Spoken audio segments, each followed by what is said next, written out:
In Renew Ministry, we believe that people have natural multiplicity, what we call parts. And when we get hurt in life, the parts of us who are hurt the most tend to be the parts that are the most sensitive.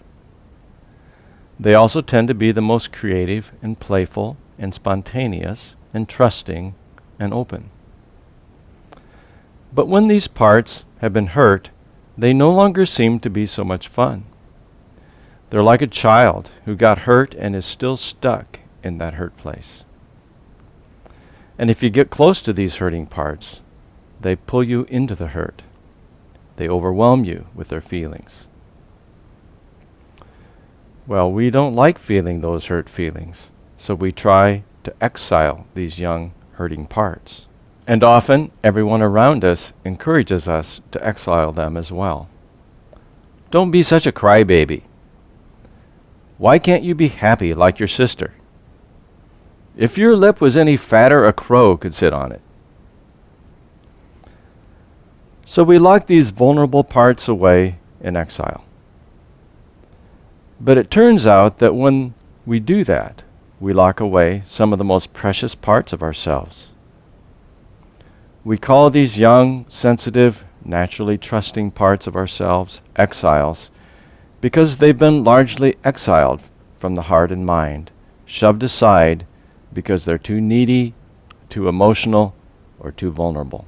A primary goal of Renew Ministry is to rescue these exiles, to get to know them, hear their stories, and unburden them by giving the burden to God and replacing it with God's truth.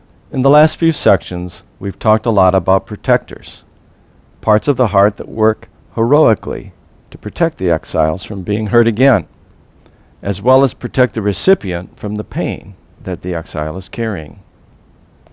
In this section, I'd like to talk about what to do when you uncover a hurting exile.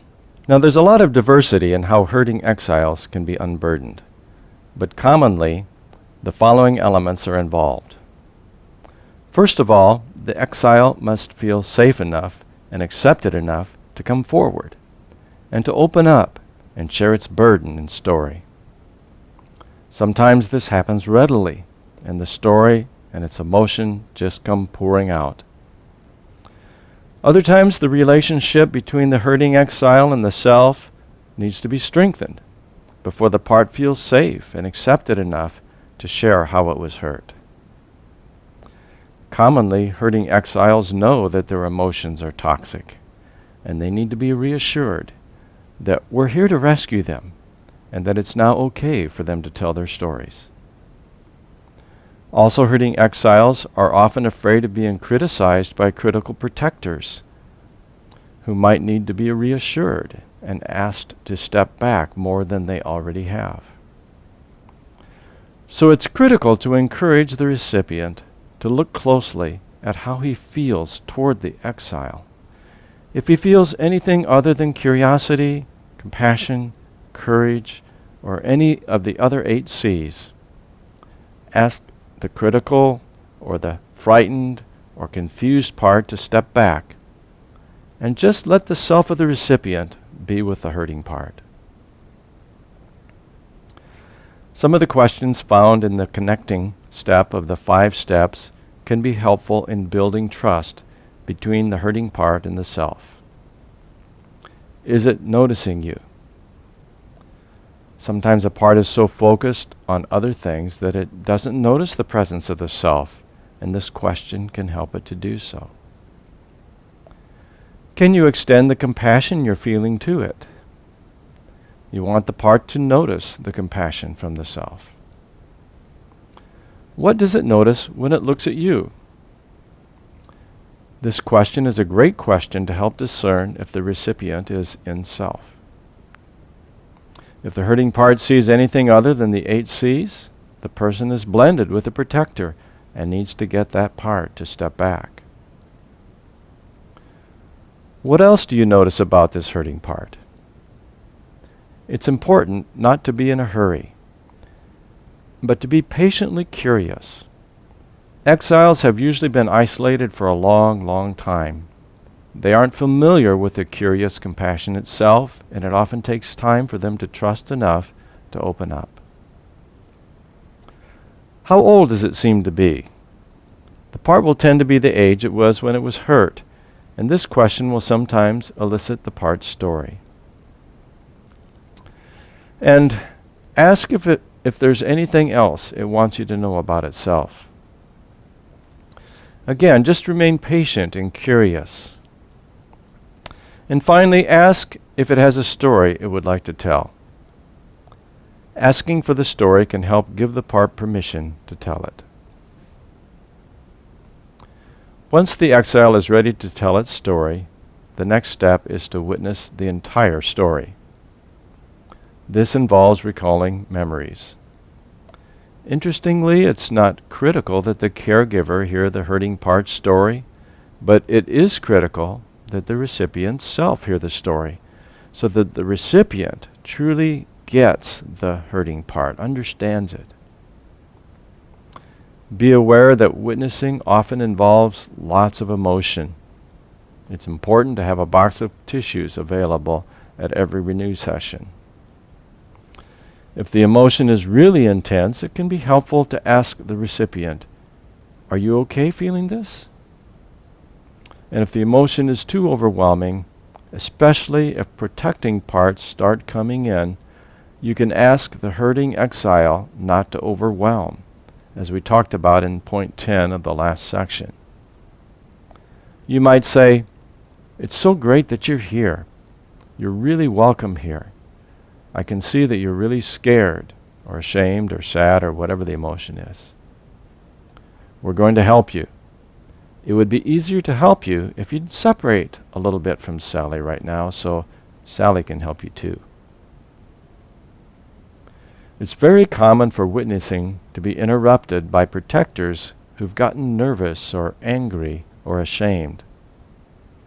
When this happens, we have to find the concerned part, listen to its fears, and work with it until it's willing to step back again. You want to keep witnessing until the exile tells you that there's nothing else it wants to share. Ask the person, is there anything else it wants you to know? Commonly, other observing parts will answer for the hurting part, often in a tentative way. I think that's all. To which you can say, ask the hurting part if that's all. It's good to be a bit of a bulldog here and make sure the exile has told its full story. Otherwise, full unburdening will be difficult or impossible. Again, sometimes this all happens spontaneously, without much, if any, caregiver involvement. The story and emotions just pour out and the hurting part is ready to unburden. Once the hurting part has been witnessed, you're ready for the unburdening. Often the best thing to do is to involve the Lord at this point. You might ask, would it be okay to see if the Lord has something for you here? If the answer is yes, then pray something like, "Lord, is there anything you want Sally to know or understand about this?" If the hurting part is open to interaction with the Lord, you can often just sit back and watch as beautiful things happen. It's common for the Lord to give words of comfort or a powerful and affirming sense of God's presence, or images of the Lord embracing the part, or the part might hop up onto the Lord's lap, or the person might hear tender or strong or affirming messages from the Lord. Or sometimes the hurting part will simply realize that it's been believing a lie and gladly receive the truth. Wow, I've been believing that my whole life, but that's just not true. If the person doesn't hear anything from the Lord, or the part isn't interested in interacting with Him, you might try some of the Emmanuel questions we talked about in section 4.2. Can you sense the Lord's presence? Would you like Him to be closer? Does He have anything for you? Anything He wants you to know or do? If the part doesn't want the Lord to be closer, you can try to work through the concerns. Sometimes childlike parts are reassured when they're told about how Jesus welcomed little children to himself. Often these young hurting parts have been locked away since childhood, and sometimes they need to be introduced to the Lord and told of his love and goodness and kindness. But what if the hurting part is afraid to interact with the Lord, and you aren't able to build enough trust for that to happen? Well, sometimes God's truth can come to the hurting part through the self of the recipient. If the self looks to the Lord for his perspective, the self can then pass that truth on to the hurting part. One way to assist in this is to ask the recipient to try to get his best sense of what the highest, most merciful and loving God would want to say to that part. Now, it's not uncommon for all these attempts to connect the hurting part with God to fail. Sometimes people just don't sense anything from the Lord, or their hurting part is just too frightened or ashamed to want to interact with the Lord. Well, good news. Even when there is no connection with the Lord, it's still possible to unburden the hurting part. You can ask that part if it would like to unload its burden of fear or shame or sadness, whatever the burden is. If the answer is no, you can see why the part wants to keep the burden and try to work through its objections. If the answer is yes, you can have the recipient ask the part how it would like to release the unburden, and then suggest something in God's creation. Perhaps let the wind blow it away, or burn it, or bury it, or throw it into the sea, or send it into outer space. See how the part would like to let it go. Sometimes a part might want to give the burden back to the person who gave it to them, a parent or sibling or a group of classmates. After a part is unburdened, it can be helpful to ask if it has anything else that doesn't belong to it, any additional burden that it's been carrying that it would like to unload. Finally, it's also helpful to ask the part if it needs anything. Perhaps there's an attitude or emotion or character quality that it would like to embrace and invite into itself. Examples might be love or joy or worth or power or hope. Often these will be the opposite of the burden that was just released. What are some examples of the types of burdens that hurting parts carry? Hurting exiles can feel fragile, helpless, hurt, sad, hopeless, scared, in pain, powerless, alone, worthless, invisible. Letting go of these burdens is often very relieving. The part has been freed from a belief that it's carried for a long, long time. And unburdening can also be very freeing for the parts who have been protecting. After the unburdening, it's important to check back with the protectors who stepped aside earlier to give access to the exile. Often protectors are stunned by what just happened, incredulous that the hurting part actually got some healing. Sometimes they may not believe it was real or will last. If so, you can tell them that their doubt is understandable and encourage them to observe the part for a while to see if it's any different. But very often, protectors are overjoyed and relieved by what happened. They're tired and ready for a break. Sometimes they just want to rest. Other times they may be concerned about what to do next. The job they've been doing for so long is no longer needed.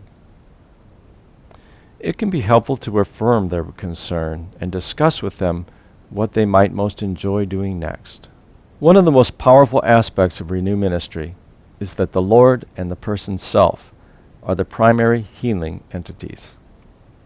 And both are always with the ministry recipient. Because of this, people can often do significant work with their inner family in between sessions. And when there's been an unburdening, it can be helpful for the recipient to visit the unburdened exile for several weeks, preferably every day. This would involve finding a quiet time and place and trying to connect with self and with the Lord and seeing if they can find the exile just to check on how it's doing. Sometimes people can do this and sometimes they can't.